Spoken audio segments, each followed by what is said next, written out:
Hey guys, welcome to the online e-learning platform of agriculture and GK. My name is Apurva Bharti and today I will discuss 50 MCQs related to seed technology. So stay tuned. Class start होने से पहले मैं आप सबको एक important information देना चाहूंगी कि अगर आप FCI असिस्टेंट ग्रेड 3 एग्जाम की प्रिपरेशन कर रहे हैं जो कि टेक्निकल पोस्ट है तो आप हमारा कोर्स ले सकते हैं और ये कोर्स सिर्फ अवेलेबल है 1499 रुपीज़ में। इस कोर्स में आपको मिलेगा complete notes according to the syllabus. इसमें आपको मिलेंगे प्रिंटेबल ई बुक्स, एक क्वेश्चन बैंक। आप इसे फुल लेंथ टेस्ट सीरीज देने के लिए भी एलिजिबल हैं। इसके साथ ही साथ आपको मिलेगा YouTube classes and class notes. और हम जो कंटेंट आपको प्रोवाइड करेंगे वो क्वालिटी में उसमें कोई कमी नहीं होगी। आपको बहुत अच्छा कंटेंट प्रोवाइड किया जाएगा। यहाँ पे टीचर्स काफ़ी एक्सपीरियंस है और आपको अच्छे से गाइड करेंगे। अभी तक हमारे कोचिंग से 3 स्टूडेंट का सिलेक्शन हो चुका है FCI AG3 में, ठीक है। और 14 प्लस स्टूडेंट का सिलेक्शन हो चुका है इन FCI AGM exam in 2021 out of 27 जो कि मैक्सिमम इंडिया में। और उसमें से भी आप हो सकते हैं अगर आप हमारा कोर्स परचेस करते हैं और अच्छे से पढ़ते हैं। इस कोर्स को परचेस करने के लिए इसका लिंक जो है डिस्क्रिप्शन बॉक्स में दिया गया है। उस लिंक को आप विजिट करिए और इस कोर्स को वहाँ पे परचेस करिए। नहीं तो आप हमारे व्हाट्सएप नंबर पर भी कांटेक्ट कर सकते हैं। हमारा जो व्हाट्सएप नंबर है वो आपको डिस्क्रिप्शन बॉक्स में मिल जाएगा। वहाँ से आप कांटेक्ट करके इस कोर्स की पूरी डिटेल्स वहाँ पे आप ले सकते हैं, ठीक है। चलिए आज का हम सेशन स्टार्ट करते हैं। आज का पहला क्वेश्चन है, दो seeds which can be dried up to dash moisture content and remain viable. ठीक है, तो क्या कहना चाह रहा है क्वेश्चन कि जो सीड है हम लोग उसको कितने मॉइस्चर लेवल तक ड्राई करेंगे, मतलब कितने मॉइस्चर उसमें होना चाहिए सो दैट की जो सीड है वो जिंदा रहे, वो मरे नहीं, ठीक है। तो इसका आंसर आएगा ऑप्शन ए, ठीक है। Option A 5%। कोई भी सीड प्रोडक्शन प्रोग्राम में जो सीड विगर और वायबिलिटी को मेंटेन करना बहुत ज़्यादा इंपॉर्टेंट है सो दैट की जो जर्मिनेशन है वो अच्छे से हो सके, ठीक है। इस टाइप को हम लोग ऑर्थोडॉक्स सीड बोलते हैं, ठीक है। ऑर्थोडॉक्स सीड मतलब क्या, ऐसे सीड जहाँ पे हम लोग उसको ड्राई कर रहे हैं सीड को to the moisture content of around 5%, ठीक है। 5% around the weight basis and उसको सक्सेसफुली स्टोर कर दे रहे हैं एट द लो या फिर सब फ्रीजिंग टेम्परेचर पे, वो भी लॉन्ग पीरियड के लिए। इसको हम लोग बोलते हैं ऑर्थोडॉक्स सीड, ठीक है। वहीं पे एक अपोजिट टर्म आएगा आपका रिलक्टेंट सीड। तो यहाँ पे क्या होता है, जो मॉइस्चर कंटेंट होता है उसको 20 to 50% रखा जाता है on the net weight basis, ठीक है। और हम लोग उस टाइप के सीड को जो है ज़्यादा दिन तक नहीं सक्सेसफुली स्टोर कर सकते हैं, ठीक है। वो शॉर्ट पीरियड के लिए होता है, उसको हम लोग स्टोर नहीं कर सकते लॉन्ग पीरियड के लिए। लेकिन जो ऑर्थोडॉक्स सीड होता है जिसको हम लोग 5% मॉइस्चर कंटेंट जो है रखते हैं तो वहाँ पे हम लोग लॉन्ग टर्म के लिए हम लोग उसको स्टोर कर सकते हैं, ठीक है। चलिए सेकंड क्वेश्चन पे आते हैं। सेकंड क्वेश्चन है, the process of seed drying is very important to maintain its, ठीक है। हम लोग सीड ड्राइंग क्यों करते हैं, क्यों क्या इंपॉर्टेंट है इसका, ठीक है। तो इसका आंसर होगा option A viability and vigour, ठीक है। सीड ड्राइंग से क्या होता है कि हम किसी भी सीड का वायबिलिटी एंड विगर मेंटेन कर पाते हैं। सबसे पहले हम जानते हैं कि ड्राइंग क्या होता है। ड्राइंग मतलब कि removal of moisture from the seed, ठीक है। अगर हम सीड में से उसका जो वाटर कंटेंट है, जो मॉइस्चर है वो हटा देते हैं तो उसको हम लोग उस प्रोसेस को बोलते हैं ड्राइंग, ठीक है। अगर हम लोग सीड को ड्राई नहीं करेंगे, मतलब अगर उसके मॉइस्चर लेवल को कम नहीं करेंगे तो क्या होगा कि जो सीड है वो डिट्रोइट होने लग जाएगा, ठीक है, बहुत जल्दी। तो उससे क्या होगा कि वहाँ पे मोल्ड ग्रोथ होगा, वहाँ पे जो माइक्रोबियल एक्टिविटी है उसका जो पॉपुलेशन है वो बढ़ जाएगा, माइक्रोबियल एक्टिविटी होने लग जाएगी, ठीक है। इससे क्या होगा कि जो हमारा लॉस है वो बढ़ जाएगा, ठीक है। तो इस चीज़ को, जो माइक्रोबियल एक्टिविटी है उसको हम लोग इनहिबिट करने के लिए, उसके प्रोलिफरेशन को रोकने के लिए, माइक्रोबियल ग्रोथ को, उसके रिप्रोडक्शन को रोकने के लिए हम लोग क्या करते हैं कि सीड को ड्राई करते हैं, ठीक है। सीड ड्राइंग करने से क्या होगा कि जो हमारा जो पोस्ट हार्वेस्ट लॉस है वो भी कम हो जाएगा, जो सीड है उसकी सेल्फ लाइफ बढ़ जाएगी, ठीक है। और उसके साथ ही साथ ये ग्रोथ और जो रिप्रोडक्शन होता है माइक्रोब्स का वो रोक देगा, ठीक है। तो इसलिए ये क्या करता है, वायबिलिटी एंड विगर को मेंटेन करता है सीड ड्राइंग। चलिए नेक्स्ट क्वेश्चन पे आते हैं। Question number 3, dash is the standard method of seed moisture estimation, ठीक है। क्या बोल रहा है कि dash is a standard method of seed moisture estimation, मतलब कि इसमें से जो है कौन सा स्टैंडर्ड मेथड है जिससे हम सीड मॉइस्चर एस्टिमेट कर सकते हैं, ठीक है। तो इसका आंसर हो जाएगा ऑप्शन सी ओवन ड्राइंग, ठीक है। जो ओवन ड्राइंग जो होता है ये एक स्टैंडर्ड मेथड है सीड मॉइस्चर एस्टिमेशन करने का। ये क्या करता है, बहुत ज़्यादा मोस्ट एक्यूरेट मेथड है क्योंकि ये बहुत ज़्यादा अच्छे से डाटा देता है, ठीक है। मोस्ट एक्यूरेट डाटा देता है किसका, मॉइस्चर कंटेंट का, ठीक है। इसमें क्या करते हैं कि जो वाटर है हम लोग उसको रिमूव कर देते हैं फ्रॉम द सीड।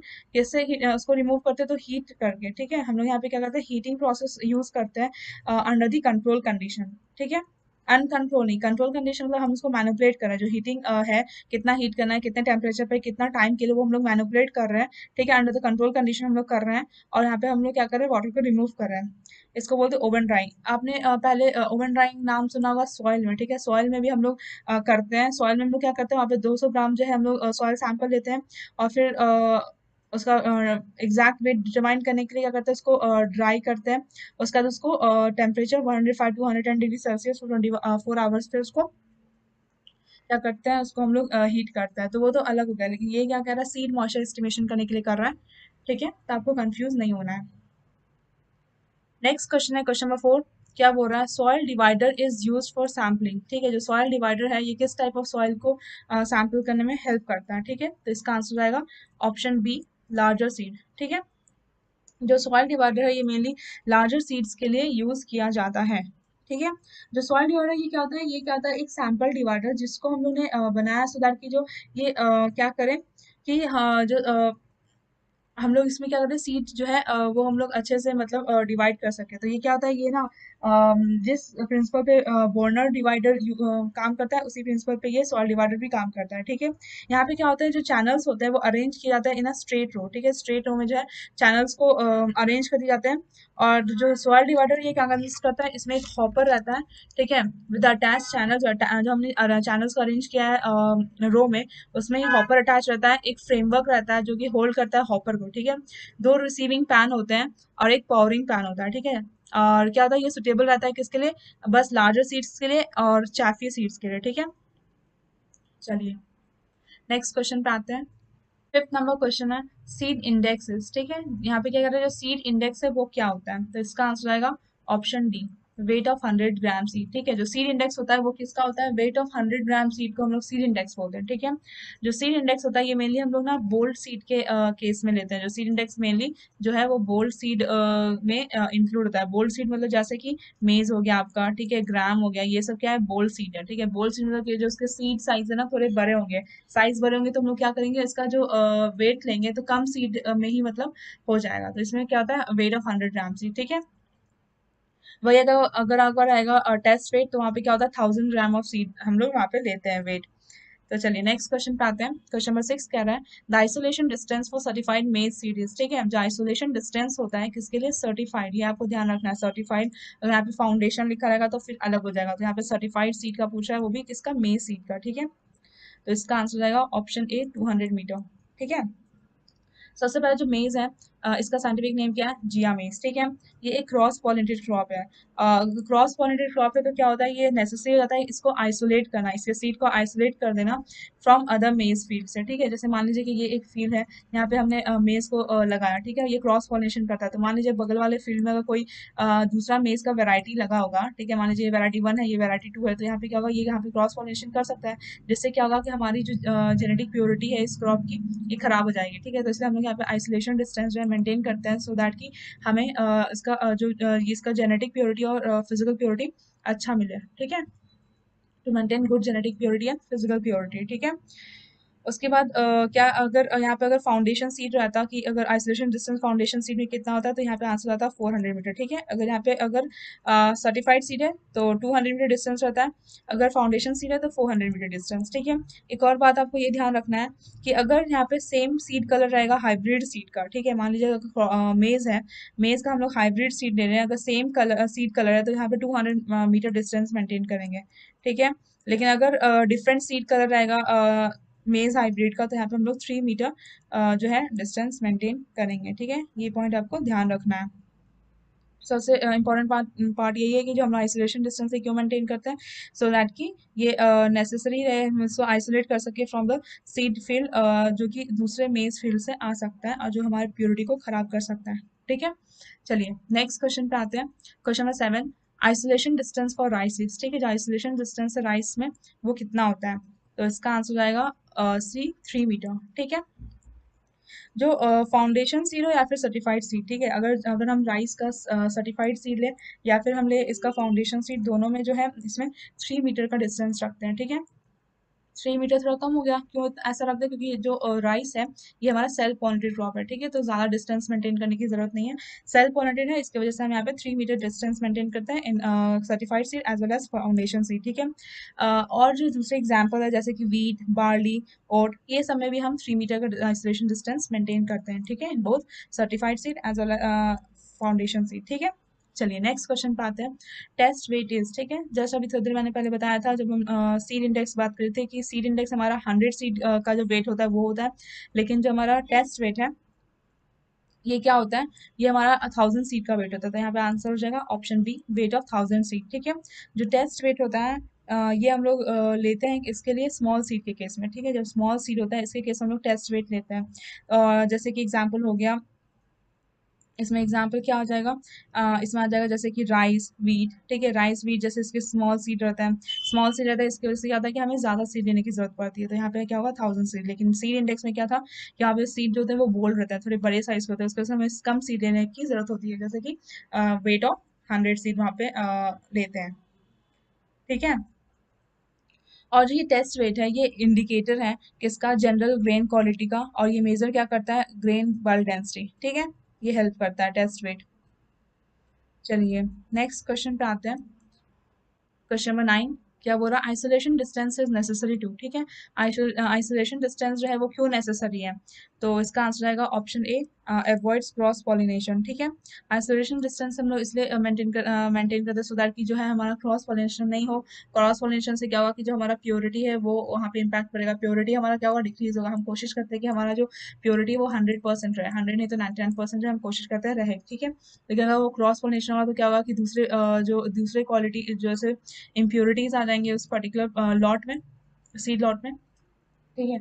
तो इससे क्या होगा कि हमारा नुकसान होगा, इसलिए हम यही कोशिश करते हैं कि आइसोलेशन डिस्टेंस मेंटेन करें एक फील्ड से दूसरे फील्ड में, और इससे क्या होगा कि हम उससे अवॉइड कर सकते हैं क्रॉस पॉलिनेशन, और इससे क्या होगा कि हम मेंटेन कर सकते हैं अपना physical purity and physical purity, इसके साथ ही साथ ये जर्मिनेशन प्योरिटी, ठीक है, जेनेटिक प्योरिटी। चलिए नेक्स्ट क्वेश्चन पे आते हैं। Question number 10, the first step in seed viability test is, ठीक है, जो फर्स्ट स्टेप होता है सीड वायबिलिटी टेस्ट में वो क्या होता है? तो इसका आंसर आएगा option A, viability, sorry imbibition, ठीक है, इसका आंसर आएगा इम्बाइबेशन। इम्बाइबेशन मतलब क्या होता है? तो इम्बाइबेशन मतलब कि जब सीड है अगर अपटेक मतलब वाटर लेगा, ठीक है, तो उसको हम लोग बोलते हैं इम्बाइबेशन, ठीक है। Imbibition is a process where the plant और सीड अपटेक वाटर, ठीक है। अब जानते हैं सीड वायबिलिटी क्या होता है? सीड वायबिलिटी मतलब क्या कि ability of the embryo to germinate and give rise to plants in favourable condition या फिर सुटेबल कंडीशन, ठीक है। सीड वायबिलिटी मतलब क्या कि किसी भी एम्ब्रियो का एबिलिटी या फिर उसका कैपेसिटी कि वो जर्मिनेट कर सके और एक नया प्लांट दे सके अंडर द फेवरेबल कंडीशन या फिर सुटेबल कंडीशन में, ठीक है। यहाँ पे डिफरेंट मेथड्स होते हैं जिससे हम सीड वायबिलिटी टेस्ट को मेजर करते हैं, जैसे कि पोटेशियम परमैंगनेट मेथड या फिर टेट्राजोलियम क्लोराइड टेस्ट या फिर ग्रोडेक्स टेस्ट, ठीक है, ये सब जो सीड वायबिलिटी टेस्ट के मेथड है, ठीक है। चलिए नेक्स्ट क्वेश्चन पे आते हैं। क्वेश्चन नंबर 11 क्या बोल रहे हैं? The seed viability test is also known as, ठीक है, जो सीड वायबिलिटी टेस्ट है उसको हम लोग क्या बोलते हैं? तो इसका आंसर जाएगा ऑप्शन डी, टीजेड टेस्ट, ठीक है। टीजेड का नाम है फुल फॉर्म टेट्राजोलियम टेस्ट, ठीक है। अब चलिए थोड़ा सा जान लेते हैं कि टेट्राजोलियम टेस्ट क्या होता है। तो ये टेट्राजोलियम टेस्ट का दूसरा नाम है बायोलॉजिकल टेस्ट, ठीक है, इसको हम लोग बायोलॉजिकल टेस्ट के भी नाम से जानते हैं। तो यहाँ पे हम लोग क्या करते हैं कि जो सीड होता है, ठीक है, जो सीड होता है उसको हम लोग सोक कर देते हैं 0.5 से लेके या फिर 2% सोल्यूशन ऑफ, ठीक है, 0.5 से 2% सोल्यूशन, किस सोल्यूशन में? तो 235 ट्राइफिनाइल टेट्राजोलियम क्लोराइड के सोल्यूशन में हम लोग उसको डिप कर देते हैं, ठीक है। जो वायबल या फिर लिविंग सीड है वो क्या करेगा? रेड कलर दिखाएगा, ठीक है, ब्राइट रेड कलर दिखाएगा, और जो कलर है वो become more intense in the embryo, जो इम्ब्रियो वाला पोर्शन है सीड का वहाँ पे बहुत ज्यादा डार्क रेड कलर दिखाएगा, ठीक है, मोर इंटेंस, ठीक है। और जो ये टेट्राजोलियम टेस्ट है ये quickest method of viability test है, ठीक है, बहुत जल्दी इसका रिजल्ट देखने को मिल जाता है, ठीक है। इंपॉर्टेंट पार्ट ये है कि आपको ये ध्यान रखना है कि इसको कितने कंसंट्रेशन में डालते हैं, 235 ट्राइफिनाइल टेट्राजोलियम क्लोराइड में, तो 0.5 to 2%, और ये क्विकेस्ट मेथड है डिटरमाइन करने का वायबिलिटी टेस्ट के लिए, ठीक है। चलिए नेक्स्ट क्वेश्चन पे आते हैं। Question number 12, the capacity of germination of a seed depends on, ठीक है, जो कैपेसिटी ऑफ जर्मिनेशन है सीड किस पे डिपेंड करता है? यहाँ पे ये क्वेश्चन कह रहा है, इसका आंसर हो जाएगा option C, both A and B, ठीक है। सीड विगर भी होगा, सीड वायबिलिटी भी होगा। ठीक है, जस्ट अभी हमने थोड़ी देर पहले देखा कि सीड वायबिलिटी क्या होता है। तो सीड वायबिलिटी मतलब कि एबिलिटी जो इम्ब्रियो जो है एबिलिटी होती है इम्ब्रियो की, जो कि वो जर्मिनेट कर सके और वो नए प्लांट को जन्म दे सके। ठीक है, अंडर दी फेवरेबल कंडीशन या फिर सुटेबल कंडीशन में। ठीक है, और सीड विगर क्या होता है? तो सीड विगर क्या होता है कि sum total of all those property. ठीक है, यहाँ पे सम टोटल होता है all those property of the seed, जो डिटरमाइन करता है level of activity and performance of the seed और सीड लॉट। ठीक है, during the germination and seedling emergence. ठीक है, तो सीड वायबिलिटी मतलब कि क्या, किसी भी एम्ब्रियो की कैपेसिटी कि वो एक न्यू प्लांट में राइज कर सके, एक न्यू प्लांट को जन्म दे सके अंडर द फेवरेबल कंडीशन। और सीड विगर क्या होता है? तो सीड विगर मतलब कि वो सारे प्रॉपर्टीज या फिर कैरेक्टरिस्टिक ऑफ द सीड जो डिटरमाइन करते हैं कि उसकी एक्टिविटी कैसी होगी, उसका परफॉर्मेंस कैसा रहेगा, क्या वो रेजिस्ट कर पाएगा डिजीज को, पेस्ट के अटैक को। ठीक है, और वो भी कब? During germination and seedling emergence के टाइम पे। ठीक है, चलिए नेक्स्ट क्वेश्चन पे आते हैं। क्वेश्चन नंबर 13 क्या बोल रहा है? डॉकेज इज द। ठीक है, तो क्या कह रहा है? डॉकेज क्या होता है? तो इसका आंसर जाएगा option A, impurity percentage of the seed. ठीक है, डॉकेज का यहाँ पे डेफिनेशन क्या हो गया? Dockage is defined as the impurity percentage of the seed. ठीक है, तो जो इम्प्योरिटी रहता है वो किस फॉर्म में रहता है? तो यहाँ पे प्रेजेंस ऑफ फॉरेन मैटर के फॉर्म में रहता है। जैसे कि मान लीजिए कि हमारा कोई एक सीड लॉट है, तो वहाँ पे हमें मान लीजिए ग्रेन देखने को मिल जाएगा, या फिर स्टोन्स रहेगा, या स्टिक्स रहेगा, या फिर मेटल्स, या फिर यहाँ पे पीसेस ऑफ ग्लासेस। ठीक है, ये सब क्या इम्प्योरिटी का फॉर्म है। ठीक है, ये फॉरेन मैटर है जो कि जो है हमारे प्योरिटी को डिक्रीज कर रहा है। ठीक है, मतलब इम्प्योरिटी ला रहा है। और हम लोग ये जो इम्प्योरिटी है वो लोग डिटरमाइन कर सकते हैं बाय द सीड एनालिसिस। ठीक है, और उसको हम लोग एक्सप्रेस करते हैं as a percentage of weight, या फिर हम लोग इन आइटम्स में पर केजी ऑफ सीड के थ्रू भी जो है एक्सप्रेस कर सकते हैं। ठीक है, चलिए नेक्स्ट क्वेश्चन पे आते हैं। क्वेश्चन नंबर 14 क्या बोल रहा है? Sample size for grow out test for jute is. ठीक है, जो सैम्पल साइज है किसका? ग्रो आउट टेस्ट का जूट के लिए कितना है? ठीक है, तो इसका आंसर आएगा ऑप्शन ए, 100 ग्राम। ठीक है, तो सबसे पहले हम जानते हैं कि ग्रो आउट टेस्ट क्या होता है। ग्रो आउट टेस्ट को हम लोग शॉर्ट फॉर्म में क्या बोलते हैं? GOT। ठीक है, ये डिटरमाइन करता है genetic purity status of a given seed lot of the notified cultivar या फिर हाइब्रिड। ठीक है, ये क्या डिटरमाइन करता है? तो जेनेटिक प्योरिटी को डिटरमाइन करता है। जेनेटिक प्योरिटी को डिटरमाइन करता है कौन? Grow out test. ठीक है, तो किसके जेनेटिक प्योरिटी को? तो सीड लॉट के जेनेटिक प्योरिटी को। ठीक है, ऑफ द कोई भी नोटिफाइड कल्टीवर रहेगा या फिर कोई भी हाइब्रिड रहेगा उसका। ठीक है, तो इम्पोर्टेंट है कि ग्रो आउट टेस्ट हमारा जेनेटिक प्योरिटी को डिटरमाइन करने में हेल्प करता है। ठीक है, इसके साथ ही साथ जो है हम लोग इसको अगर डिटरमाइन करना होता है जूट के केस में, तो हम उसको 100 ग्राम लेते हैं। ठीक है, इसके अलावा हम लोग जब बाजरा का ज्योटी सैम्पल साइज ले, या फिर जूट ले, या फिर species of all other general, तो इसमें 100 ग्राम लेते हैं। ठीक है, तो अगर हम लोग सैम्पल साइज अगर हम लोग लेते हैं मान लीजिए मेज का, कॉटन का, या फिर ग्राउंडनट का, तो वहाँ पे हम लोग कितना लेते हैं? 1000 ग्राम। ठीक है, अगर हम लोग वहाँ पे अगर वीट या फिर पैडी का सैंपल साइज लेते हैं जीओटी में, तो वो वहाँ पे होता है आपका 500 ग्राम। ठीक है, ये कुछ एक्स्ट्रा पॉइंट्स है, ये आपको ध्यान रखना है। ठीक है, ये क्वेश्चंस भी आ सकते हैं। चलिए नेक्स्ट क्वेश्चन पे आते हैं। क्वेश्चन नंबर 15 क्या बोल रहा है? Seed act in India was enacted in. ठीक है, सीड एक्ट को इंडिया में लाया गया था कौन से ईयर में? तो इसका आंसर हो जाएगा ऑप्शन बी, 1966। ठीक है, सीड एक्ट को हम लोग दूसरे नाम से क्या जानते हैं? नेशनल या फिर इंडियन सीड एक्ट। ठीक है, क्या बोल सकते हैं? नेशनल सीड एक्ट या फिर इंडियन सीड एक्ट, जो कि पास हुआ था कब? 1966 में। ठीक है, और एक और है हमारा नेशनल सीड कॉर्पोरेशन। ठीक है, जिसको हम लोग जिसको हम लोग शॉर्टकट बोलते हैं NSC। ठीक है, इसका भी आपको ध्यान रखना है, ये भी इसका भी ईयर इंपॉर्टेंट है। ये कब आया था हमारा? 1963 में। ठीक है, और जो सीड एक्ट है वो 1966। ठीक है, याद रखना 1966 में सीड एक्ट आया था, उससे 3 साल पहले हमारा स्टैब्लिश हुआ था कौन? National seed corporation. ठीक है, under the provision of the seed act 1966। ठीक है, 19 सीड एक्ट 1966 के अंदर बोला गया है कि जो ग्रोन आउट टेस्ट है वो बहुत ही ज़्यादा इंपॉर्टेंट है, और उसको हमेशा कंडक्ट करना चाहिए, सो दैट की चेकिंग द सेलर्स लेवल। ठीक है, with respect to genetic purity status of the seed. ठीक है, ये under the provision of seed act 1966 में बोला गया है कि हमें ग्रोन आउट टेस्ट करना है। ठीक है, ग्रोन आउट टेस्ट करना है, और सो दैट कि हम लोग उसको चेक कर सकते हैं कि कितना जेनेटिक प्योरिटी है किसी भी सीड का। ठीक है, चलिए नेक्स्ट क्वेश्चन है, what is grow out test. ठीक है, क्या बोल रहा है? 16 नंबर क्वेश्चन कि ग्रो आउट टेस्ट क्या है? अभी जस्ट मैंने बताया कि क्या करता है, ये जेनेटिक प्योरिटी को डिटरमाइन करता है किसका? कोई भी नोटिफाइड कल्टीवर का या फिर हाइब्रिड का। ठीक है, तो इसका आंसर आएगा option C. Grow out test क्या है? To determine genetic purity of the notified cultivar. ठीक है, चलिए थोड़ा सा ग्रो आउट टेस्ट क्या हमें जान लेते हैं, ठीक है। ग्रो आउट टेस्ट क्या है हमारा, ये ऑफिशियल मेजर है for controlling the genetic purity of the seed lot, ठीक है। इस ये एक ऑफिशियल मेजर है जिससे क्या करते हैं हम लोग कि जो जेनेटिक प्योरिटी है उसको हम लोग कंट्रोल कर सकते हैं किसी भी सीड लॉट का, ठीक है। ये सर्व करता है एज अ प्री कंट्रोल या फिर post control test for avoiding genetic contamination, ठीक है। हम लोग इसको कह सकते हैं कि जो ग्रो आउट टेस्ट है वो हम लोग करते हैं सो दैट कि हम लोग प्री कंट्रोल कर सकें, मतलब कि सीड को यूज करने से पहले प्री कंट्रोल कर रहे हैं या फिर पोस्ट कंट्रोल, सीड को हम लोग यूज कर लिए इसके बाद हम लोग उसका पोस्ट कंट्रोल कर रहे हैं। किसका कंट्रोल कर रहे हैं, तो यहाँ पे हम लोग जेनेटिक कंटामिनेशन का कंट्रोल कर रहे हैं कि कोई कंटामिनेशन नहीं हो। कंटामिनेशन हो तो क्या होगा, हमारी जो जेनेटिक प्योरिटी या फिर फिजिकल प्योरिटी है वो डिक्रीज जाएगी। हम नहीं चाहते कि हमारे सीड लॉट का जो प्योरिटी है वो डिक्रीज हो, हम चाहेंगे कि वो 100% हो, ठीक है। कोशिश यही रहती है, जैसे हम लोग क्या करेंगे, ग्रो आउट टेस्ट करेंगे सो दैट कि हम लोग अवॉइड कर सके कोई भी जेनेटिक कंटामिनेशन, ठीक है।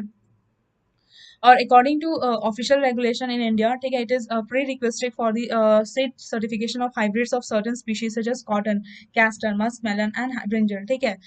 इंडिया में क्या बोला गया है, ये नेसेसरी कर दिया गया है कि ये बहुत ही मतलब इंपॉर्टेंट मेथड कर दिया गया है कि जो सीड सर्टिफिकेशन अगर होता है किसी भी हाइब्रिड का, तो वहाँ पे हम लोग को क्या करना है कि ग्रो आउट टेस्ट वहाँ पे करना ही है, ठीक है। ये प्री रिक्वेसाइड कर दिया गया है। और जैसे कि कौन कौन से स्पीशीज में, तो एग्जाम्पल ले सकते हैं कॉटन, कॉटन में, ठीक है, कॉटन में, कैस्टर में, मस्क मेलन में, ब्रिंजल में, ठीक है। ये सब जो है ग्रो आउट टेस्ट जो है यहाँ पे प्री रिक्वेसाइड कर दिया गया है, ठीक है। करना ही करना है यहाँ पे सो दैट कि हम लोग इसका जेनेटिक प्योरिटी जो है डिटरमाइन कर सकें। चलिए नेक्स्ट क्वेश्चन पे आते हैं। क्वेश्चन नंबर 17 क्या कह रहा है, एग्जाम्पल ऑफ हाइपोजियल जर्मिनेशन, ठीक है। तो यहाँ पे एग्जाम्पल पूछा है किसका, हाइपोजियल जर्मिनेशन का। तो इसका आंसर रहेगा option D, all of the above, ठीक है। यहाँ पे जो पीज है, ग्राम है, मैंगो है, ये सब जो है हाइपोजियल जर्मिनेशन शो करते हैं। चलिए थोड़ा सा जान लेते हैं कि हाइपोजियल जर्मिनेशन क्या होता है। हाइपोजियल जर्मिनेशन मतलब कि कोई भी अगर प्लांट जो जर्मिनेशन उसका होगा, ठीक है, बिलो द ग्राउंड, तो उसको हम लोग बोलते हैं हाइपोजियल, ठीक है। मान लीजिए कि हमारा ये सॉइल लेवल है, अगर यहाँ पे जो है किसी भी सीड का जो है जर्मिनेशन होता है बिलो द ग्राउंड, ठीक है, ग्राउंड है, बिलो द ग्राउंड हो रहा है जर्मिनेशन, तो हम लोग उसको क्या बोल रहे हैं, हाइपोजियल जर्मिनेशन, ठीक है। यहाँ पे जो कॉटिलेडन है वो रहता है ग्राउंड के नीचे ही, ठीक है, बिलो द ग्राउंड रहता है कौन, कॉटिलेडन। और इसके साथ ही साथ क्या होता है, अगर आपका जो कॉटिलेडन है अगर वो नीचे है तो क्या होगा, ये लेस वल्नरेबल हो जाता है to the night frost and grazing, ठीक है। या फिर इसमें यहाँ पे कोई चढ़ नहीं सकता, ठीक है। अगर ये ऊपर रहेगा तो चांसेस है कि यहाँ पे कोई भी ग्रेज कर दे कोई भी एनिमल, या फिर जैसे कोई इन्वायरमेंटल कंडीशन है तो वहाँ पे हो सकता है सर्वाइव नहीं कर सका, ठीक है। इसकी वजह से क्या होगा कि सर्वाइव नहीं कर सके। अगर यहाँ पे अगर हमारा कॉटिलेडन अंदर है, बिलो द ग्राउंड है, तो यहाँ पे क्या होगा कि कोई भी वल्नरेबल कंडीशन रहेगा तो ये सर्वाइव कर जाएगा, ठीक है। और ये यहाँ पे ज्यादा चांस होता है कि अच्छा से सर्वाइव करे, बिगर चांस होता है यहाँ पे सर्वाइव कर सके, क्योंकि बिलो द ग्राउंड है, ग्रेजिंग नहीं होगा, एनिमल्स अटैक वगैरह होने का चांस नहीं है, ग्रेजिंग नहीं होगा, और नाइट फ्रॉस्ट वगैरह से भी ये बच सकता है, ठीक है। चलिए थोड़ा सा मैं आपको डायग्राम से एक्सप्लेन कर देती हूँ कि इसका जो है कैसा रहेगा। कि मान लीजिए कि यहाँ पे आपका जो यहाँ पे सीड है, ठीक है, अगर जब ये सीड है यहाँ पे जो जर्मिनेट किया तो यहाँ पे क्या बनेगा, ये प्ल्यूम्यूल, ठीक है। प्ल्यूम्यूल से जर्मिनेट करके क्या करता है, शूट, ठीक है, शूट जर्मिनेट करता है। यहाँ पे मान लीजिए हमारा प्ल्यूम्यूल है, और यहाँ पे हमारी ये लीव्स है। यहाँ पे हमारा क्या है, रेडिकल, रेडिकल से क्या डेवलप हो रहा है, यहाँ पे हमारा रेडिकल से डेवलप हो रहा है रूट, ठीक है। तो ये यहाँ पे जो ये पोर्शन है, यहाँ पे ये वाला चीज है, ये हमारा एपिकोटल, ठीक है। ये हमारा हो जाएगा कॉटलेडन जो कि बिलो द ग्राउंड है, आप देख रहे हैं ये हमारा सॉइल लेवल है, और इसके नीचे जो है हमारा क्या है, कॉटलेडन नीचे है, ठीक है। और यहाँ पे जो हमारा नीचे है ये हो जाएगा हाइपोकोटाइल, और ये आपको पता है ये रूट है, ठीक है। ये हमारा है एपीजियल हाइपोजियल जर्मिनेशन, ठीक है। ये टोटल आएगा हाइपोजियल जर्मिनेशन का। चलिए नेक्स्ट क्वेश्चन पे आते हैं। क्वेश्चन नंबर 18 क्या बोल रहा है, एग्जाम्पल ऑफ एपीजियल जर्मिनेशन, ठीक है। एपीजियल जर्मिनेशन जो है इनमें से किसका एग्जाम्पल है, तो इसका आंसर रहेगा ऑप्शन सी, बोथ है एंड बी, ठीक है। बीन्स एंड पपाया ये जो दोनों जो है ये एपीजियल जर्मिनेशन दिखाते हैं।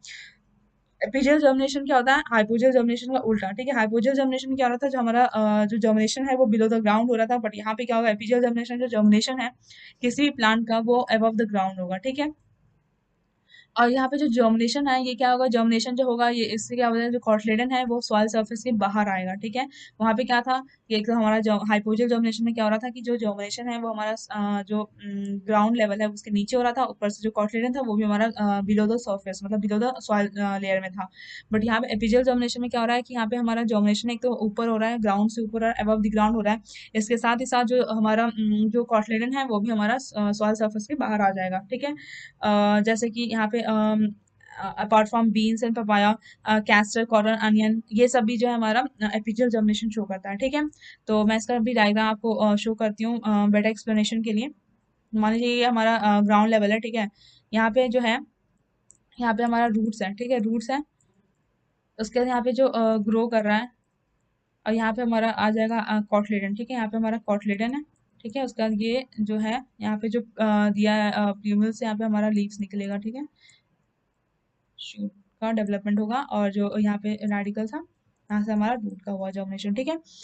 ये जो पोर्शन है हमारा, ठीक है, ये जो पोर्शन है ये हमारा जगह यहाँ पे हाइपोकोटाइल, ठीक है। ये जो ऑफ कोर्स आपको पता चला होगा ये क्या है, root hairs, okay.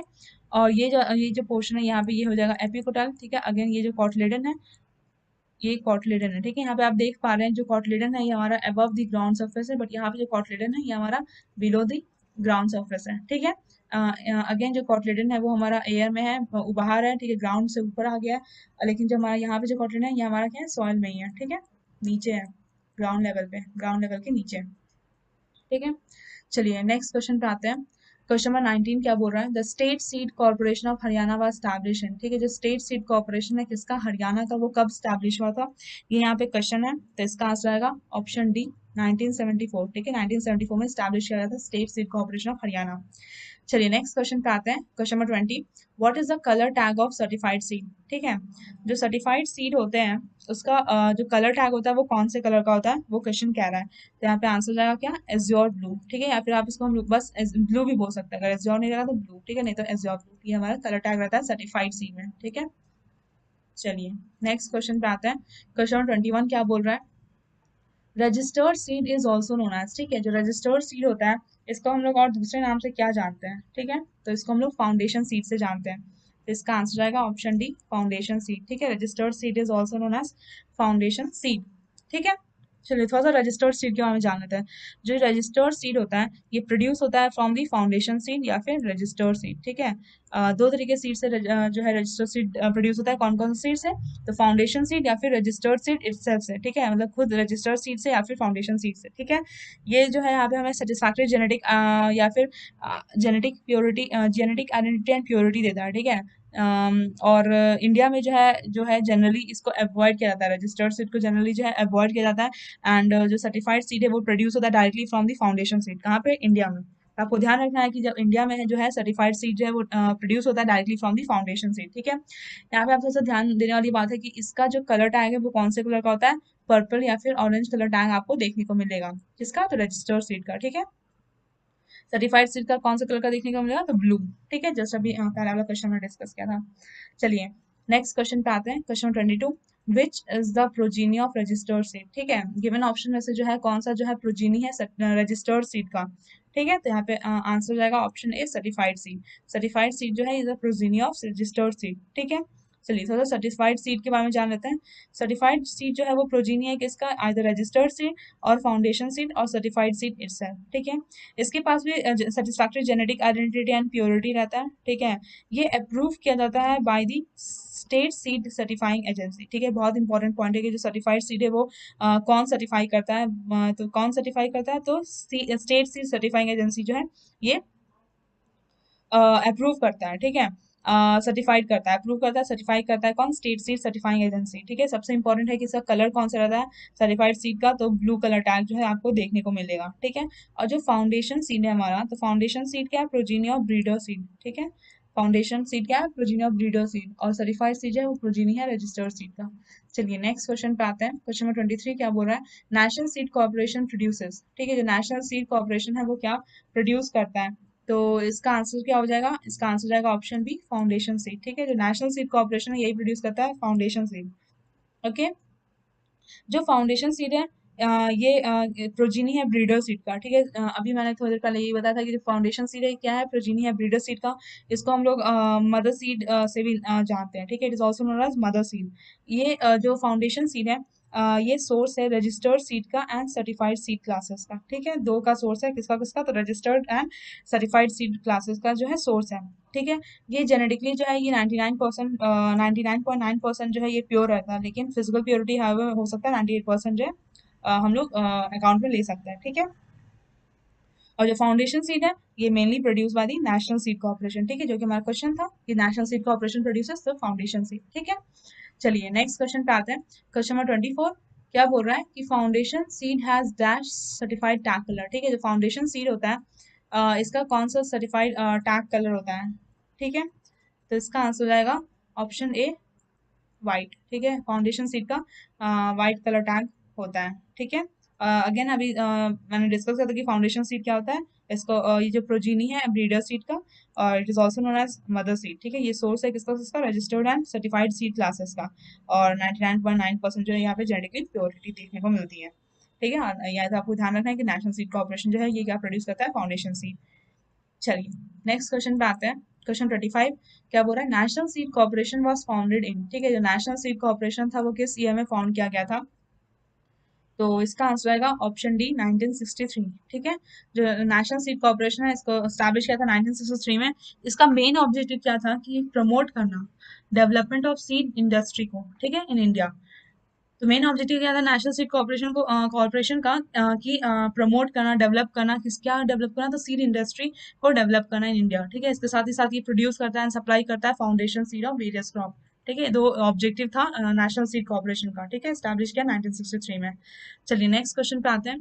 Question 26 dash has golden yellow tag, ठीक है। कौन सा सीड के पास जो है गोल्डन येलो टैग देखने को मिलता है, तो इसका आंसर आएगा ऑप्शन सी ब्रीडर सीड, ठीक है। ब्रीडर सीड में जो है आपको गोल्डन येलो टैग देखने को मिलेगा। जो ब्रीडर सीड है ये क्या है, प्रोजीनी ऑफ न्यूक्लियस सीड। ये आपको ध्यान रखना है कि जो ब्रीडर सीड है ये है प्रोजीनी ऑफ न्यूक्लियस सीड, ठीक है।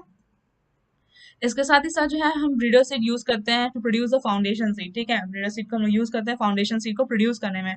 और ये जो है जो प्रोड्यूस किया जाता है फाउंडेशन सीड, ये under the strict supervision of plant breeder at research institute में किया जाता है। मतलब बहुत ही ज्यादा स्ट्रिक्ट सुपरविजन रहता है, इसको डेली देखा जाता है, सुपरवाइज किया जाता है बाय द प्लांट ब्रीडर, ठीक है। कहाँ पे, तो रिसर्च इंस्टीट्यूट में, ना कि अपने घर या फिर अपने फील्ड में, ठीक है। ऐसा नहीं होता है, रिसर्च इंस्टीट्यूट में जाके उसको सुपरवाइज किया जाता है, स्ट्रिक्ट रेगुलेशंस होते हैं, रूल्स रेगुलेशन के साथ पूरा फॉलो किया जाता है। उसके बाद यहाँ पे प्रोड्यूस किया जाता है फाउंडेशन सीड, ठीक है। चलिए नेक्स्ट क्वेश्चन पे आते हैं। क्वेश्चन नंबर 27 क्या बोल रहा है, अ सीड कंसिस्ट, ठीक है। सीड क्या कंसिस्ट करता है, तो इसका आंसर आएगा option D all of the above, ठीक है। जो सीड है ये इंटैक्ट एम्ब्रियो कंटेन करता है, फूड मटेरियल्स प्रेजेंट रहते हैं, और सीड कोड भी देखने को मिलता है, ठीक है। चलिए मैं आपको एक डायग्राम से बताती हूँ कि जो सीड है उसका कैसा क्या क्या कंटेन करता है। मान लीजिए कि आपका सीड है, ठीक है। ये आपका कॉटलेडन हो गया, ठीक है। ये आपका कॉटलेडन हो गया, ठीक है। ये जो आपका सीड है यहाँ पे आ गया, हो गया आपका सीड कोट, ठीक है। ये सीड कोट हो जाएगा जो कि बचाएगा कोई भी अनफेयर कंडीशन से, सीड कोट जो है एक प्रोटेक्टिव लेयरिंग है ऑफ द सीड, ठीक है। इसके साथ ही साथ क्या होगा कि यहाँ पे आपको देखने को मिल जाएगा रेडिकल, ठीक है। यहाँ पे हाइपोकोटाइल रहेगा और यहाँ पे आपको एपिकोटाइल देखने को मिलेगा, ठीक है। ये जो आप देख रहे हैं ये आपका कॉटलेडन हो गया, ठीक है। जहाँ पे आपका जो फूड मटेरियल है वहाँ पे स्टोर रहेगा। ये हो गया आपका रेडिकल, ठीक है। रेडिकल क्या होता है, जहाँ से आपको रूट्स डेवलप होते हैं, ठीक है, उसको रेडिकल बोलते हैं। तो ये जो पोर्शन है ये आपका हाइपोकोटाइल है, ठीक है। और यहाँ पे हो जाएगा आपका एपिकोटाइल, ठीक है।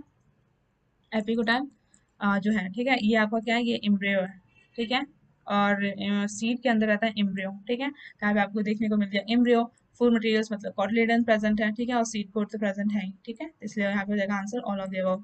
चलिए नेक्स्ट क्वेश्चन पे आता है। Question 28 certified seed of cotton varieties and hybrid should have minimum germination of, ठीक है। तो इसका आंसर हो जाएगा ऑप्शन बी 60%, ठीक है।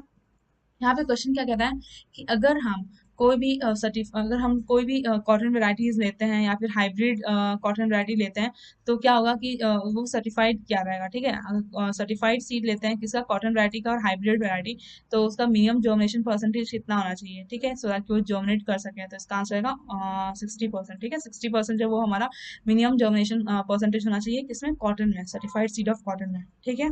चलिए नेक्स्ट क्वेश्चन पे आते हैं। उससे पहले सेशन को कंटिन्यू करने से पहले मैं आपको इम्पोर्टेंट इन्फॉर्मेशन देना चाहूंगी कि अगर आप इफ़को एजीटी एग्जाम की प्रिपरेशन कर रहे हैं, ठीक है, तो आप हमारा कोर्स ले सकते हैं। इस कोर्स का प्राइस होगा 1600 रुपीज़, ठीक है। अभी इस कोर्स का 60% ऑफ चल रहा है, जो कि बहुत अच्छा चीज़ है आपके लिए, बहुत बेनिफिट है कि आपको कम पैसे में बहुत अच्छा कोर्स अवेलेबल होगा। यहाँ पे आपको कोई कूपन कोड लगाने की जरूरत नहीं है, ठीक है। ये कोर्स आपका वैलिड रहेगा टिल एग्जाम, ठीक है। जब तक एग्जाम नहीं हो जाता तब तक आपका ये कोर्स वैलिड रहेगा। इस कोर्स में आपको क्या क्या मिलेंगे, तो यहाँ पे आपको रिकॉर्डेड सेशंस मिलेंगे, स्टडी मटेरियल्स प्रोवाइड किए जाएंगे, ठीक है। यहाँ पे आपको 20 फुल लेंथ टेस्ट सीरीज मिलेंगे, जो कि आप यहाँ पे टेस्ट दीजिएगा और फिर आप अपने आप को एग्जामिन कर सकते हैं कि आपको कितना आता है कितना नहीं आता है, ठीक है। इसकी वजह से आप अपना अच्छे से स्ट्रैटेजी बना पाएंगे। चलिए, उसके बाद आपको मिलेगा क्वेश्चन बैंक, ठीक है। इसमें आपका previous year old question paper जो है इंक्लूडेड रहेगा, ठीक है। इस कोर्स में आपको प्री की भी प्रिपरेशन करवाई जाएगी, मेंस प्लस इंटरव्यू, ठीक है। यहाँ पे तीनों pre plus mains plus interview तीनों की प्रिपरेशन करवाई जाएगी, ठीक है। और इसका बस आपको कॉस्ट रहेगा 1600 रुपीज़, ठीक है। अभी तक हमारे यहाँ से 25+ स्टूडेंट का जो है सिलेक्शन हो चुका है इन इफ्को एजीटी एग्जाम, जो कि मैक्सिमम इंडिया में, और आप भी उसमें से एक हो सकते हैं अगर आप हमारा कोर्स परचेस करते हैं और अच्छे से पढ़ते हैं, ठीक है। जैसे कि आपको पता है कि हमारे यहाँ बहुत एक्सपीरियंस टीचर्स हैं, आपको अच्छे से गाइड करेंगे, जो कि बहुत हेल्पफुल रहेगा आपको इस एग्जाम को क्रैक करने में। अगर आप इस कोर्स को खरीदना चाहते हैं तो आप डिस्क्रिप्शन बॉक्स में जाइए, वहाँ पे एक लिंक दिया गया है, वहाँ पे उस लिंक को विजिट करिए और इस कोर्स को आप वहाँ से परचेस कर सकते हैं, ठीक है। नहीं तो स्क्रीन पे दिया गया जो हमारा व्हाट्सएप नंबर है, आप इस नंबर पे कांटेक्ट करिए और इस कोर्स के आपके फुल डिटेल्स मिल जाएंगे, ठीक है।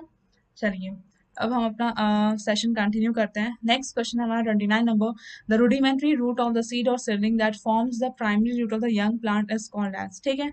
जो रूडिमेंट्री रूट होता है और किसी भी सीड या फिर सीडलिंग का, वो फॉर्म करता है प्राइमरी रूट, ठीक है। उसको हम लोग क्या बोलते हैं? तो इसका आंसर है क्या? Option B, radical. जस्ट अभी मैंने डायग्राम बनाया था कि जैसे ये हमारा सीड है, ये कॉटिलेडन है, तो यहाँ पे जो ग्रो करता है, जो डाउनवर्ड जो पोर्शन जो ग्रो करता है, इसको हम लोग क्या बोलते हैं? रेडिकल। और जो ऊपर जो अपवर्ड जो ग्रो करता है, इसको हम लोग बोलते हैं प्ल्यूमल, ठीक है। प्ल्यूमल से हमारा होता है शूट डेवलप, ठीक है, शूट डेवलप होता है। और जो रेडिकल है, यहाँ से हमारा क्या डेवलप होता है? रूट, ठीक है। ध्यान रखिए, आर आर है, रेडिकल मतलब रूट और प्ल्यूमल मतलब शूट, ठीक है। चलिए, नेक्स्ट क्वेश्चन पे आते हैं। क्वेश्चन नंबर 30 है हमारा, sound seed certification programme requires, ठीक है। अगर हम सीड सर्टिफिकेशन प्रोग्राम अच्छे से करना चाहते हैं तो उसके लिए क्या रिक्वायरमेंट है, ठीक है। तो इसका आंसर आएगा option A, direct participation of breeder, ठीक है। हम क्या चाहेंगे कि ज़्यादा से ज़्यादा पार्टिसिपेशन हो ब्रीडर का, सो दैट कि हमारा जो सीड सर्टिफिकेशन प्रोग्राम है वो सक्सेसफुल तरीके से होए, ठीक है। चलिए, नेक्स्ट क्वेश्चन पे आते हैं। क्वेश्चन नंबर 31 क्या बोल रहा है कि Pusa snowball is a variety of, जो पूसा स्नोबॉल है वो किसका वैरायटी है, किस क्रॉप का? तो इसका आंसर आएगा ऑप्शन बी, कॉलीफ्लावर, ठीक है। ये कॉलीफ्लावर का वैरायटी है। जो पूसा स्नोबॉल है, इसको क्रॉस किया गया है बिटवीन EC 12013, ठीक है। ये क्रॉस है, किसके बीच में क्रॉस है? पूसा स्नोबॉल किसके बीच में क्रॉस है? तो EC 12013 इंटू EC 12012 के बीच में क्रॉस है, जिसको किसने रिलीज किया है? तो IARI ने रिलीज किया है, ठीक है। ये इंपॉर्टेंट है कि IARI ने जो है पूसा स्नोबॉल वैरायटी को रिलीज किया है, ठीक है। जो पूसा स्नोबॉल है, ये हमारा जो है ये लेट वैरायटी है, ठीक है। और ये सुटेबल है कूल सीजन में ग्रो करने के लिए, ठीक है। ये कूल सीजन में आराम से ग्रो हो जाएगा। यहाँ पे जो कर्ड होते हैं वो वेरी कॉम्पैक्ट होते हैं और मीडियम साइज के रहते हैं, ठीक है। और जो स्नो होता है वो व्हाइट इन कलर रहता है। चलिए, नेक्स्ट क्वेश्चन पे आते हैं। क्वेश्चन में 32 क्या कहना है? When the pathogen is loosely mixed with seed in the form of sclerotic gall is called, ठीक है। जब पैथोजन है वो आ जाता है, लूजली मिक्स हो जाता है किसमें? सीड में, in the form of sclerotic gall, तो उसको क्या बोलते हैं? तो इसका आंसर आएगा ऑप्शन डी, कॉन्कोमिटेंट कंटामिनेशन। इसको कॉन्कोमिटेंट कंटामिनेशन के नाम से जानते हैं। तो चलिए थोड़ा सा और डिटेल में जानते हैं कि कॉन्कोमिटेंट कंटामिनेशन क्या होता है। तो यहाँ पे क्या होता है, जो इनोकुलम प्रेजेंट रहता है एज अ कंटामिनेशन, वो मिक्स हो जाता है सीड के साथ, ठीक है। तो वो किस फॉर्म में रहता है? तो इन्फेक्टेड डेब्रिस के फॉर्म में रह सकता है, या फिर फंगल स्क्लेरोटिक के फॉर्म में, या फिर बैक्टीरियल ऊज के फॉर्म में रह सकता है, नेमेटोड साइट्स के सिस्ट जो रहते हैं, नेमेटोड सिस्ट, उसके फॉर्म में यहाँ पे प्रेजेंट रह सकता है कंटामिनेशन, या फिर इन्फेक्टेड सॉइल पार्टिकल है, उसके वजह से जो है कंटामिनेशन आ सकता है। ये जो कंटामिनेशन है, इस टाइप के कंटामिनेशन ज़्यादा डिफिकल्ट हो जाता है कि हम लोग डिटेक्ट कर सके, क्योंकि ये जो है अनोइंगली आता है, तो पता भी नहीं चलता कि यहाँ पे कहाँ प्रॉब्लम है जिसकी वजह से ये सीड बॉर्न पैथोजन जो डिजीज हो रहा है, ठीक है। ये डिफिकल्ट टू डिटेक्ट है। और ये आपको ध्यान रखना है कि हम लोग किससे किससे इन्फेक्ट हो सकता है। तो फिर यहाँ पे इन्फेक्टेड डेब्रिस से हो सकता है, इन्फेक्ट कंटामिनेशन हो सकती है फंगल स्क्लेरोटिक से, या फिर बैक्टीरियल ऊज सब से। हम लोग को कोशिश करना है कि ये सबसे दूर रखें और डिजीज फ्री रखें, ठीक है। चलिए, नेक्स्ट क्वेश्चन पे आते हैं। क्वेश्चन नंबर 33 कह रहा है, tetrazolium test determine the level of activities of enzyme, ठीक है। जो टेट्राजोलियम टेस्ट हम करते हैं, तो ये किस एंजाइम का जो है ये लेवल डिटरमाइन करता है? तो इसका आंसर आएगा ऑप्शन बी, डिहाइड्रोजिनेज, ठीक है। ये डिहाइड्रोजिनेज की एक्टिविटी को ट्रैक करता है, ठीक है। तो थोड़ा सा जान लेते हैं कि जो टेट्राजोलियम टेस्ट होता है वो क्या एग्जैक्टली होता है। तो इसमें क्या होता है कि ये ना टेस्ट जो है इनडायरेक्टली मेजर करता है कि कितना रेस्पिरेशन हो रहा है सीड में, कितना नहीं हो रहा है, ठीक है। रेस्पिरेशन प्रोसेस को ये मेजर करता है, और जो कि होता है कहाँ पे? माइटोकॉन्ड्रिया में। कोई भी रेस्पिरेशन प्रोसेस कहाँ होता है? माइटोकॉन्ड्रिया में। तो ये इसके रेस्पिरेशन प्रोसेस को मेजर करता है। और उसके बाद ये जो रिड्यूसिंग एक्टिविटी है, ठीक है, जो रिड्यूसिंग एक्टिविटी है सोल्यूशन का, तो क्या होता है जो टेट्रासोडियम सॉल्ट रहता है under the action of dehydrogenase enzyme, ये क्या होता है, ये कन्वर्ट हो जाता है ट्राइफिनाइल फॉर्मेजेन में, ठीक है, जो कि प्रेजेंट रहता है और क्या देता है, रेड कार्मीन कलरेशन देता है, ठीक है, रेड कलर का देता है ये टेट्रासोडियम टेस्ट जब करते हैं किसी सीड पे। तो यहाँ पे क्या होता है कि अगर यहाँ पे यहाँ पे क्या होता है, रेस्पिरेशन प्रोसेस हो रहा था माइटोकॉन्ड्रिया में, तो यहाँ पे क्या होता है कि जो डिहाइड्रोज एंजाइम है इसके प्रेजेंस में क्या होता है, जो टेट्रासोडियम सॉल्ट है ये कन्वर्ट हो जाता है किसमें, तो ट्राइफिनाइल फॉर्मेजेन में कन्वर्ट हो जाता है, और क्या देता है, ये रेड कलर का कलरेशन देता है, ठीक है, रेड कलर का कलरेशन देता है। जस्ट अभी थोड़ी देर पहले मैंने बताया था कि टेट्रासोडियम क्लोराइड टेस्ट किया है, तो ये इसको हम टेट्रासोडियम क्लोराइड टेस्ट को हम लोग बायोलॉजिकल टेस्ट भी बोलते हैं, वहाँ पे क्या करते हैं, सीड को हम लोग 0.5 से 2% सोल्यूशन में 235 ट्राइफिनाइल टेट्रासोडियम क्लोराइड के सोल्यूशन वहाँ पे हम लोग डालते हैं, ठीक है। चलिए नेक्स्ट क्वेश्चन पे आते हैं। क्वेश्चन नंबर 34 क्या बोल रहा है कि the vigour test method that estimate decarboxylation activity, ठीक है, ऐसा विगर टेस्ट जो डिटरमाइन करता है डी कार्बोक्सिलेशन एक्टिविटी, तो उसको क्या बोलते हैं, ठीक है, तो इसका आंसर आएगा ऑप्शन ए, ठीक है, एटीपीएस। एटीपीएस जो है ये जो विगर टेस्ट मेथड है, ये एटीपीएस जो है ये एस्टिमेट होता है डी कार्बोक्सिलेशन एक्टिविटीज है, ठीक है। चलिए नेक्स्ट क्वेश्चन पे आते हैं। क्वेश्चन नंबर 35 क्या बोल रहा है, जर्मिनेशन इज इनहिबिटेड बाय, ठीक है, जो जर्मिनेशन है वो किससे इनहिबिट होता है, तो इसका आंसर आएगा ऑप्शन बी, ब्लू लाइट, ठीक है। जो हमारा रेड लाइट है, ठीक है, रेड लाइट है या फिर इंफ्रारेड लाइट है या फिर infrared light plus red light का कॉम्बिनेशन है, ये सब क्या करता है, जर्मिनेशन को प्रमोट करता है, ठीक है, जर्मिनेशन को प्रमोट करता है, लेकिन जो हमारा ब्लू लाइट है ये क्या करता है, जर्मिनेशन को इनहिबिट कर देता है, ठीक है, इसके जो चांसेस है जर्मिनेशन के वो घटा देता है, ठीक है, इनहिबिट करने का कोशिश करता है, ठीक है। चलिए नेक्स्ट क्वेश्चन पे आते हैं। क्वेश्चन 36 क्या बोल रहा है, the equipment used to apply chemicals that involve suspension and variable powder treatment material in water is, इसका आंसर आएगा ऑप्शन ए, स्लरी ट्रीटर्स, ठीक है। ऐसे इक्विपमेंट जिसको यूज करते हैं केमिकल को अप्लाई करने में, सो दैट कि इन्वॉल्व करता है suspension and wettable powder treatment in water, तो इसको क्या कहते हैं, स्लरी ट्रीटर्स, ठीक है। जो स्लरी ट्रीटमेंट होता है ये इसका प्रिंसिपल जो इन्वॉल्व होता है वो क्या होता है, सस्पेंशन होता है वेटेबल पाउडर का, कहाँ पे, तो वाटर में, ठीक है। जो ट्रीटमेंट मटेरियल है उसको अप्लाई किया जाता है as slurry in accurately metered through a simple mechanism compose of slurry cup and seed dump pan, ठीक है। यहाँ पे क्या होता है कि यहाँ पे जो ट्रीटमेंट होता है, यहाँ पे जो मटेरियल्स का क्या यूज होता है, slurry cup and seed dump pan जो है यहाँ पे यूज होता है। जो कप है वो क्या करता है, वो गिवन अमाउंट ऑफ स्लरी को क्या करता है, वो डंप कर देता है सीड में, ठीक है, जहाँ पे वो मतलब मिक्सिंग चैम्बर में, जहाँ पे की जो सीड है हमारा और जो स्लरी है वो मिक्स हो जाता है और वो ब्लेंड हो जाता है, ठीक है। चलिए नेक्स्ट क्वेश्चन पे आते हैं। क्वेश्चन 37 क्या बोल रहा है, physical purity for certification of soybean is, ठीक है, जो फिजिकल प्योरिटी रहता है हम लोग स्टैंडर्ड मेंटेन करके रखें, स्टैंडर्ड निकाला गया है, वहाँ पे हम लोग को जो है वहाँ पे जो परसेंटेज आता है फिजिकल प्योरिटी का या फिर जर्मिनेशन परसेंटेज का, वो सब हमें परसेंटेज मेंटेन रखना पड़ता है अकॉर्डिंग टू सर्टिफिकेशन, ठीक है। जो हम अगर हम सोयाबीन का सर्टिफिकेशन कर रहे हैं तो वहाँ पे क्या हो रहा है, जो फिजिकल प्योरिटी वो कितना मेंटेन होना चाहिए, ये क्वेश्चन कह रहा है, तो यहाँ पे आंसर हो जाएगा क्या, ऑप्शन डी, 97%, ठीक है, जो 97% है ये हमारा फिजिकल प्योरिटी होना चाहिए for the certification of soybean.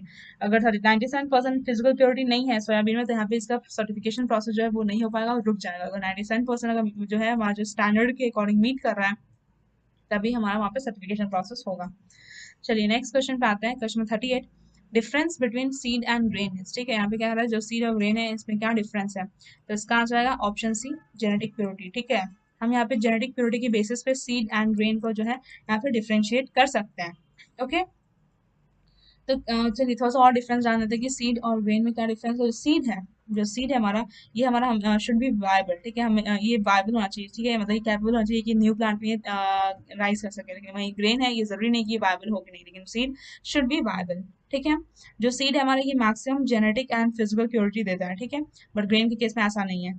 इसके साथ ही साथ जो है ये जो सीड है ये सेटिस्फाई करना चाहिए मिनिमम सीड सर्टिफिकेशन स्टैंडर्ड, ठीक है, ये हमेशा मिनिमम एक मिनिमम सीड सर्टिफिकेशन स्टैंडर्ड दिया गया है कि कोई भी सीड में कितना फिजिकल प्योरिटी होना चाहिए, कितना जर्मिनेशन परसेंटेज होना चाहिए, ये एक मिनिमम स्टैंडर्ड जो है सीड सर्टिफिकेशन का निकाला गया है, तो उसको सेटिस्फाई करना चाहिए, ठीक है। ये जो है शुड बी कंपल्सरी सर्टिफाइड या ट्रूथफुल लेबल, ठीक है, अच्छे से ये लेबल होना चाहिए और ये अच्छे से सर्टिफाइड होना चाहिए, ठीक है। जो सीड है यहाँ पे जो सीड है तो क्या होता है कि जो रेस्पिरेशन रेट होता है वो should be kept at low level, ठीक है। अगर हम जब कोई भी सीड को स्टोर कर रहे हैं, स्टोर करने के केस में क्या होगा कि हम लोग को उसके रेस्पिरेशन रेट को क्या करना है, लो लेवल पे रखना है, सो कि इसका जो लॉन्जिविटी है, इसका जो लाइफ है वो बढ़ सके, ठीक है। तो आपको ये मेन पॉइंट ध्यान रखना है कि जेनेटिक प्योरिटी होती है ये सीड में जो है वो मैक्सिमम देखने को मिलती है, genetic and physical purity, but जो ग्रेन है यहाँ पे हम लोग को कम देखने को मिलती है या फिर नहीं देखने को मिलती है। ओके, चलिए नेक्स्ट क्वेश्चन पे आते हैं, 39 नंबर, ठीक है। 39 नंबर क्या बोल रहा है, there is a prerequisite for seed certification hybrid of, ठीक है। तो जस्ट अभी थोड़ी देर पहले मैंने डिस्कस किया था कि जो हमारी इंडिया की जो ऑफिशियल्स है उन्होंने क्या किया है कि ऐसा बोला है कि जो है कुछ सीड सर्टिफिकेशन जो है हम लोग अगर करना है किसी हाइब्रिड का, तो किस टाइप ऑफ हाइब्रिड का, तो कॉटन, मस्क, मेलन, ब्रिंजल, इस टाइप के हाइब्रिड का, तो यहाँ पे सीड सर्टिफिकेशन बहुत जरूरी है।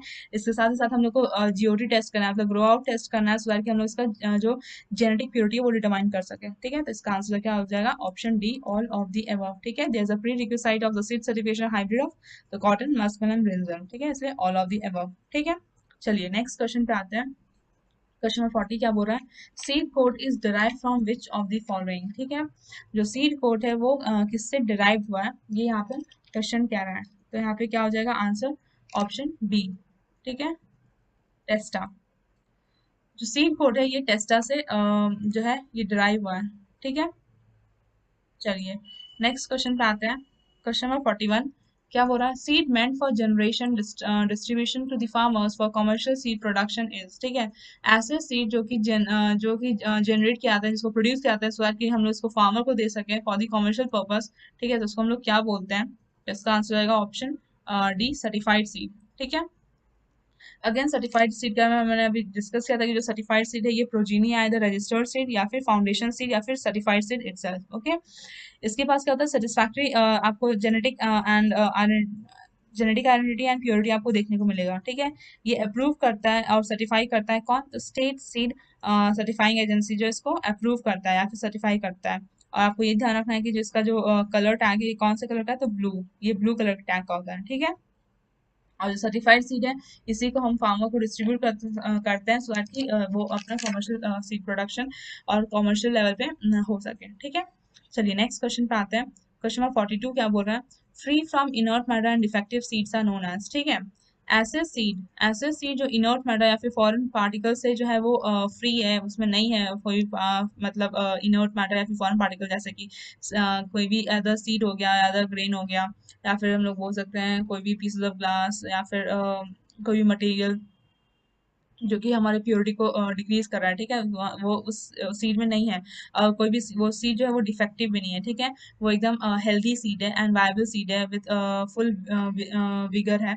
तो उसको हम लोग, इस टाइप ऑफ सीड को हम लोग क्या बोलते हैं, ठीक है। तो यहाँ पे आंसर जाएगा ऑप्शन सी, फिजिकल प्योरिटी, ठीक है। कोई भी सीड अगर वो फ्री रहता है फ्रॉम द इनर मैटर और वो डिफेक्टिव सीड नहीं रहता है, ठीक है, फ्री फ्रॉम डिफेक्टिव सीड, तो उसको हम लोग क्या बोलते हैं, फिजिकल प्योरिटी, ठीक है।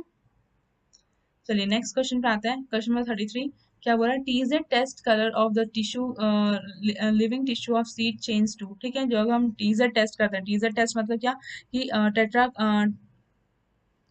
कौन सा टेस्ट, तो टीजेड टेस्ट को हम लोग क्या बोलते हैं, टेट्राजोलियम टेस्ट, ठीक है।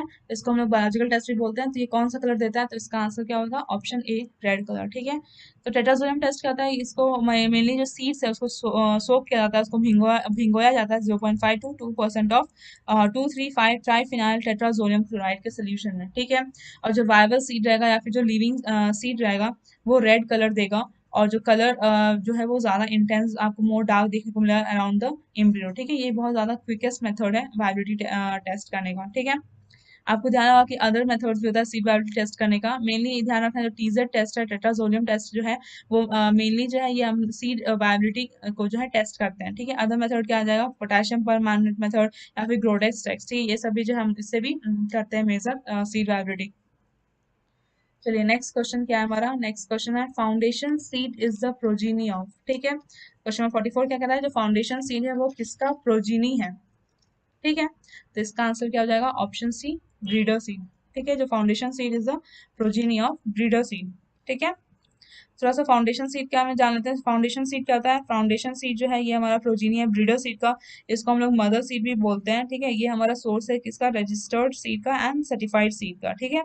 ये ध्यान रखना है कि यहाँ पे जो जेनेटिकली ये 99.9% प्योर रहता है, हाउएवर फिजिकल प्योरिटी जो है वो 98% तक परमिसिबल है। और जो फाउंडेशन सीड है वो कौन प्रोड्यूस करता है? तो ये मेनली प्रोड्यूस होता है by the national seed corporation, ठीक है, जिसको हम शॉर्ट फॉर्म में एनएससी भी बोलते हैं, और जो कि स्टैब्लिश हुआ था इन 1963। इतने पॉइंट्स आपको ध्यान रखना है फाउंडेशन सीड से, ठीक है। चलिए नेक्स्ट क्वेश्चन पे आते हैं। नेक्स्ट है हमारा 45 number. Flaring of square in cotton is due to, ठीक है। जो फ्लेयरिंग ऑफ स्क्वायर है ये आपको क्या सिम्टम्स देखने को मिल रहा है कहाँ पे? कॉटन में। तो ये किसके वजह से होता है? तो यहाँ पे आंसर हो जाएगा ऑप्शन बी, स्पॉटेड बॉलवॉर्म, ठीक है। जो स्पॉटेड बॉलवॉर्म है ये अगर अटैक कर देते हैं कॉटन पे तो यहाँ पे ये सिम्टम्स दिखाते हैं फ्लेयरिंग ऑफ स्क्वायर, ठीक है। तो यहाँ पे जो ऑर्गेनिज्म है इसका साइंटिफिक नेम क्या हो जाएगा? इयारिस इंसुलेना, या फिर हम लोग बोल सकते हैं इयारिस विटिला, ठीक है। और कोई भी बॉल कोई भी जैसे कॉटन का बॉल है वहाँ पे अगर अटैक हो जाता है स्पॉटेड बॉलवर्म का, तो वहाँ पे जो लिंट है वो स्पॉइल हो जाते हैं बाय द लार्वल फीडिंग, ठीक है। जो ये स्पॉटेड बॉलवर्म है इसका लार्वा क्या करेगा? ये फीड करेगा, किस पे फीड करेगा? तो ये कॉटन पे फीड करेगा, इसका लिंट को डिस्ट्रॉय कर देगा, ठीक है। चलिए नेक्स्ट क्वेश्चन पे आते हैं, question 46। Which sugar found in large amount in germinating seed, ठीक है। तो यहाँ पे क्वेश्चन बोल रहा है जो क्या क्या कह रहा है कि कौन सा शुगर जो है वो लार्ज अमाउंट में पाया जाता है इन जर्मिनेटिंग सीड, ठीक है। तो 46 का आंसर जाएगा ऑप्शन डी, माल्टोज, ठीक है। जब इनिशियल स्टेज होता है जर्मिनेशन का, ठीक है, इनिशियल स्टेज जब हो रहा होता है, अर्ली स्टेज ऑफ जर्मिनेशन, तो वहाँ पे आपको ना सुक्रोज जो है वो आपको देखने को मिलेगा, ठीक है। ये अर्ली स्टेज में, ठीक है, अर्ली स्टेज में। अगर भाई लेटर स्टेज ऑफ जर्मिनेशन में आपको क्या क्या देखने को मिलेगा? माल्टोज देखने को मिलेगा, एंड आपको माल्टोज देखने को मिलेगा, ठीक है। माल्टोज का जो है ये आपका डोमिनेंसी रहेगी, और आपको शुगर भी देखने को मिलेगा, ठीक है। शुगर, माल्टोज एंड शुगर जो है वो आपको प्रीडोमिनेंट रहेगा लेटर स्टेज ऑफ जर्मिनेशन में, ठीक है। चलिए नेक्स्ट क्वेश्चन पे आते हैं। क्वेश्चन नंबर 47 क्या बोल रहा है? Maximum moisture content for safe storage of beet seeds, ठीक है। तो मैक्सिमम मॉइस्चर कंटेंट कितना होना चाहिए सो दैट कि हम लोग उसको सेफली स्टोर कर सके व्हीट सीड को, ठीक है। तो इसका आंसर जाएगा ऑप्शन बी, 12, ठीक है। जो मतलब जो मॉइस्चर कंटेंट रहेगा व्हीट सीड में तो कितना हो चाहिए? तो 12% होना चाहिए, ठीक है, सो दैट कि हम लोग उसको अच्छे से स्टोर कर सकें, और वहाँ पे क्या होगा कि कोई भी डैमेज नहीं हो, ठीक है। ऐसे तो जनरली हम बोलते हैं 12 to 13% ये वैरी करता है, ठीक है। लेकिन यहाँ पे ऑप्शन 13 नहीं है तो हम लोग यहाँ पे 12 के साथ आएंगे कि 13 से नियर है, ठीक है। मेनली 13% जो है ये मतलब जो है मॉइस्चर कंटेंट मैक्सिमम होना चाहिए, सो दैट कि हम लोग उसको सेफली स्टोर कर सकें नेक्स्ट सीजन के लिए, ठीक है। और दूसरे जैसे कौन से क्रॉप है जो मतलब इस पर्टिकुलर परसेंटेज पे जो है मैक्सिमम मतलब मॉइस्चर कंटेंट स्टोर होता है, जैसे कि वीट, कॉर्न, बार्ली, राइस, ठीक है। ये सब जो है हम लोग शॉर्ट पीरियड के लिए जो है स्टोर कर सकते हैं, और 12 to 13% जो है हमारा यहाँ पे मॉइस्चर कंटेंट होना चाहिए। चलिए नेक्स्ट क्वेश्चन पे आते हैं। क्वेश्चन नंबर 48 क्या बोल रहा है? Seed coat peroxidase test is use for, ठीक है। जो सीड कोड पेरोक्सीडेज टेस्ट है ये हम लोग किस क्रॉप के लिए यूज करते हैं? तो इसका आंसर आएगा ऑप्शन सी, सोयाबीन, ठीक है, सोयाबीन के लिए यूज करते हैं। चलिए नेक्स्ट क्वेश्चन पे आते हैं। क्वेश्चन नंबर 49 क्या बोल रहा है? Nucleus seed is the source of, ठीक है। जो न्यूक्लियस सीड है ये किसका सोर्स है? तो इसका आंसर आएगा ऑप्शन ए, ब्रीडर सीड, ठीक है। जो न्यूक्लियस सीड है, ठीक है, जो हमारा न्यूक्लियस सीड है ये ऐसा सीड है जो कि मतलब इनिशियल सीड है जिसको हम लोग जो कि इम्प्रूव वैरायटी रहता है और वो अवेलेबल रहता है लिमिटेड क्वांटिटी में, ठीक है। ये अनलिमिटेड नहीं होता है क्योंकि ये initial stage of the seed है, और यहाँ पे इम्प्रूव वैरायटी रहता है सीड का, तो यहाँ पे क्या होता है लिमिटेड क्वांटिटी में पाया जाता है, ठीक है। ये डायरेक्टली प्रोड्यूस होता है by the originating plant breeder at research institute, ठीक है। रिसर्च इंस्टीट्यूट में जो है प्लांट ब्रीडर्स को प्रोड्यूस करते हैं, ठीक है। इसमें हाईएस्ट जेनेटिक प्योरिटी देखने को मिलता है, तो कितना? तो 100%, ठीक है। ब्रीडर जो न्यूक्लियस सीड है आपका, जो न्यूक्लियस सीड है, ठीक है, अभी मैं न्यूक्लियस सीड क्या बता रही हूँ, जो न्यूक्लियस सीड है यहाँ पे आपको हाईएस्ट जेनेटिक प्योरिटी देखने को मिलेगा, कितना? 100%। और आपको ध्यान रखना है जो न्यूक्लियस सीड है यहाँ पे आपको कोई कलर टैग नहीं होता है, ठीक है। तो क्या करना है, क्या होता है न्यूक्लियस सीड? तो ऐसे सीड जहाँ पे initial seed of an improve variety and available in limited quantity, ठीक है। डायरेक्ट प्रोड्यूस होता है, कौन करता है प्रोड्यूस? तो प्लांट ब्रीडर्स प्रोड्यूस करते हैं, कहाँ पे? तो रिसर्च इंस्टीट्यूट में, और ये हाईएस्ट जो है प्योरिटी दिखाता है, कितना? 100%। चलिए नेक्स्ट क्वेश्चन पे आते हैं जो कि आज का हमारा लास्ट क्वेश्चन है, क्वेश्चन नंबर 50। क्या बोल रहा है? जो nucleus seed is produce by, ठीक है। न्यूक्लियस सीड कौन प्रोड्यूस करता है? जस्ट अभी मैंने बताया कि जो प्लांट ब्रीडर्स होते हैं वो रिसर्च इंस्टीट्यूट में प्रोड्यूस करते हैं, ठीक है। इसका क्या आंसर है? आंसर सी, प्लांट ब्रीडर, ठीक है। और ये कितना इसका जेनेटिक प्योरिटी रहता है? तो इस जो न्यूक्लियस सीड है इसका जेनेटिक प्योरिटी जो है हमारा 100% देखने को मिलता है। ठीक है। चलिए यहाँ पे हम आपको आंसर की दिया गया है। इस पीडीएफ को आप डाउनलोड कर सकते हैं, डिस्क्रिप्शन बॉक्स में आपको लिंक मिल जाएगा।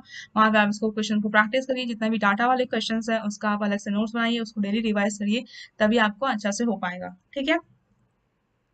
चलिए, अगर आप इस चैनल पे नए हैं तो हमारे इस चैनल को ज़रूर सब्सक्राइब करिए, और आपको अगर वीडियो पसंद आया तो लाइक करिए और अपने फ्रेंड्स के साथ शेयर करिए। ठीक है। अगर आप हमारे साथ जुड़े रहना चाहते हैं तो आप हमारे अदर सोशल मीडिया प्लेटफॉर्म पे हमें कांटेक्ट कर सकते हैं, जैसे कि इंस्टाग्राम, वहाँ पे आप हमें फॉलो कर सकते हैं। हमारा टेलीग्राम चैनल भी है, और व्हाट्सएप ग्रुप भी है, जहाँ पे आपको डेली नोट्स दिए जाएंगे, पीडीएफ प्रोवाइड किए जाएंगे, आपको जॉब अपडेट्स दिए जाएंगे। ठीक है। ये सब का जो लिंक है आपको डिस्क्रिप्शन बॉक्स में मिल जाएगा। वहाँ पे आप उस लिंक को क्लिक करिए और हमारे टेलीग्राम चैनल एंड हमारे व्हाट्सएप ग्रुप को ज्वाइन करिए, जो कि आपके लिए बहुत ज़्यादा बेनिफिशियल होगा। आप अपने आप को देख पाएंगे कि आपको कितना आता है, कितना नहीं आता है। ठीक है। अगर आप कोई भी हमारे एग्रीकल्चर रिलेटेड कंपटीशन एग्जाम से मतलब की तैयारी कर रहे हैं और आप उसमें इंटरेस्ट रखते हैं, तो आप हमारा कोर्स लीजिए। हमारा जितने भी कोर्सेज हैं वो आपको डिस्क्रिप्शन बॉक्स में उसके लिंक मिल जाएंगे, वहाँ जाइए और उसको परचेज करिए। अगर आपको कोई भी प्रॉब्लम होती है, अगर आपको कोई भी और फर्दर डिटेल्स चाहिए हमारे कोर्स के बारे में, तो आप हमारे व्हाट्सएप नंबर पे कांटेक्ट करिए। ठीक है। आई होप जितने भी हमारे ग्रुप है, जितने जितने भी हमारे सोशल मीडिया प्लेटफॉर्म है, वहाँ से आप फ़ायदा उठाएंगे, जहाँ पे आपको प्रोवाइड किया जाता है नोट्स वगैरह।